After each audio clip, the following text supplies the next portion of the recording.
The Battle of Cockle Creek, October 5, 1861, was a minor naval engagement off Chincoteague, Virginia early in the American Civil War. Background: in 1861 the citizens of Chincoteague voted 138-2 to remain loyal to the Union. Despite Virginia's vote for secession on May 23, the island was the only part of Virginia to do so. With little need for slaves because of its poor cropland, Chincoteague's economic survival depended on selling seafood to northern cities. Though loyal to the Union, Chincoteague was surrounded by Confederate sympathizers in Virginia and Maryland. Chincoteague Bay, Sinpuxent Bay, and Pocomoke River all served as routes to Maryland and Delaware, which the Confederates were using to smuggle arms north into the two border states. They also had plans to prey on Union shipping entering and leaving Delaware Bay. At the center of these plans was the schooner Venus.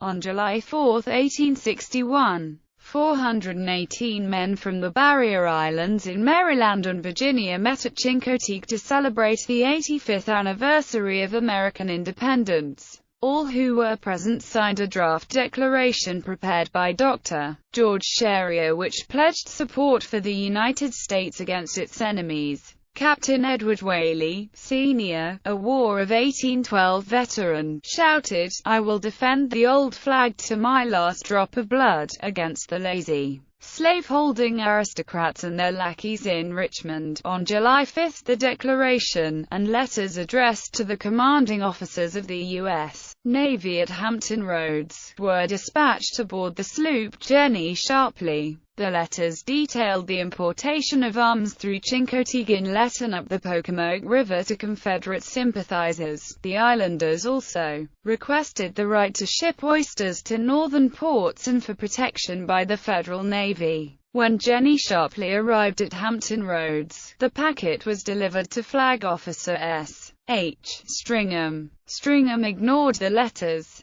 but was enraged that Jenny Sharpley had broken through the Union blocking squadron and the islanders had been able to board his ship without being challenged. The Navy subsequently stonewalled the islanders' requests for several months, but Chincoteague remained loyal, despite growing Confederate forces at the county seat, Drummondtown. However, during a September 2 cabinet meeting, President Lincoln was handed a letter by Treasury Secretary Salmon P. Chase, addressed to Flag Officer Stringham. It read, "Sir, I must bring to your immediate attention the plight of the loyal citizens of the lower eastern shore of Maryland and Virginia. I was informed by my brother, in a letter posted at Snow Hill, that you were delivered intelligence which warned of the running of arms to rebels in that area. The Union cannot afford to lose the rice and bean crops from that area, nor can we afford to lose the inland routes between Lower Delaware and Chincoteague, if navigation is cut on Chincoteague or Sinpuxent Bays.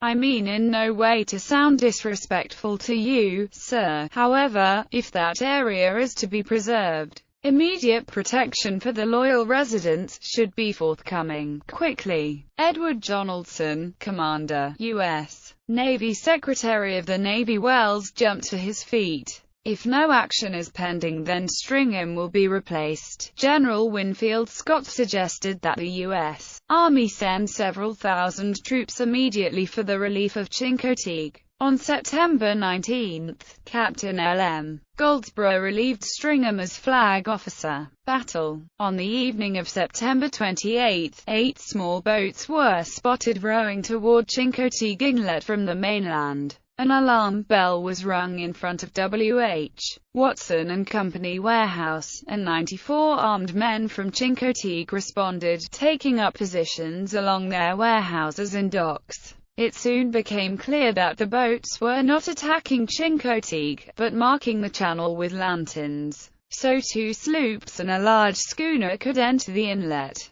By dawn, the 3 ships had anchored near Cockle Creek, and a British flag that had been flying from the schooner, Venus, had been replaced by the Confederate banner. On the afternoon of the 25th, an oyster sloop commanded by Edward Whaley, Jr., and crewed by William Lynch, John Jester, Henry Savage, and Robert Sneed set off to Hampton Roads to again warn the Navy. Whaley and crew were escorted in guard boats to flagship US Minnesota, and presented to Captain Goldsborough. They then ate with their host in Minnesota's Great Cabin. 4 sailors from Minnesota, armed with rifles and cutlasses, accompanied the men back to Chincoteague with the pledge of immediate aid. On September 30, Navy LT Commander Alexander Murray arrived off Chincoteague with 90 men in the recently built, propeller-driven iron-hull steamer, US Louisiana. Meanwhile, Venus had rapidly been converted into a privateer of 10 guns. In addition to cannon, 1,000 New England rifles, shot, and 3 tons of powder had been put aboard. The 135 feet schooner, with her broadbeam and shoal draft, would have been ideal to prey on shipping entering or leaving Delaware Bay. However, at 9 a.m. on October 5, 2 boats from Louisiana were launched and attacked Venus with howitzers.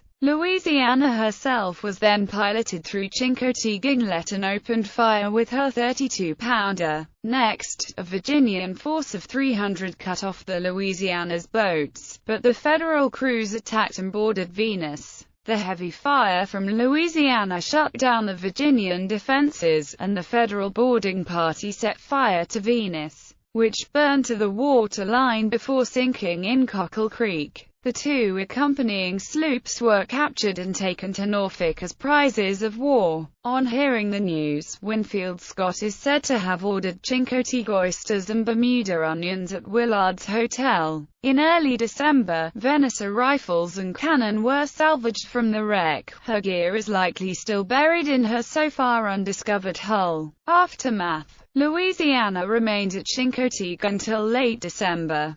2 days after the battle, she captured the schooner St. Carson with her cargo of wood near Wallops Island. On 14 October, Louisiana's Commander Murray witnessed the administration of the Oath of Allegiance to the United States to Chincoteague's citizens. Louisiana's boats, led by Lt. Alfred Hopkins, surprised and burned 3 Confederate vessels at Chincoteague Inlet on October 28 and 29. On December 8, 4,000 Federal troops secured the remainder of the eastern shore of Virginia for the Union. Although a minor skirmish, the Battle of Cockle Creek eliminated the Confederate threat to Delaware Bay and strengthened Union control over Maryland's and Virginia's eastern shores.